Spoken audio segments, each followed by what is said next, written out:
ભરૂચ લોકસભા લડવા માટેની તક મળી છે ત્યારે આજે મને પણ ઘણી નાની મોટી ચિંતાઓ હતી કે ભરૂચ લોકસભામાં શું થશે પણ ઇમરાન પ્રતાપગઢી સાહેબ આપણી વચ્ચે આવી ગયા છે અને તમારો બધાનો સહકાર મળ્યો છે ત્યારે હવે કોઈ ચિંતા કરવાની જરૂર રહેતી નથી।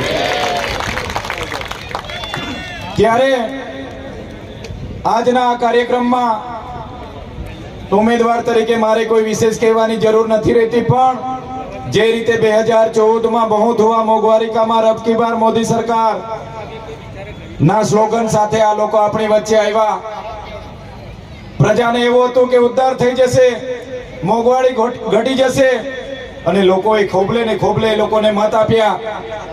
મોંઘવારી તો ઘટી નહીં, મોંઘવારી વધી ગઈ। 2019માં પાછું નવું સ્લોગન લઈને આવ્યા, मोदी जी को लाएंगे अच्छे दिन आएंगे। पूरा देशना लोकोए मोदी जी ने लावी दीधा। એ 5 વર્ષ પર પૂરા થયા પણ अच्छे दिन કોઈ ના આવ્યા નથી। ત્યારે આ વખતે ફરી આ લોકો અબ કી બાર 400 કી પાર 400 કી પાર 400 કી પાર ના સૂત્રો આપી રહ્યા છે, પણ અમે છેલ્લા 2 મહિનાથી આ વિસ્તારોમાં ફરીએ છીએ। આ વિસ્તારના લોકો એવું કહી રહ્યા છે કે અબ કી બાર ભાજપ કી હાર, ભાજપ કી હાર, ભાજપ કી હાર।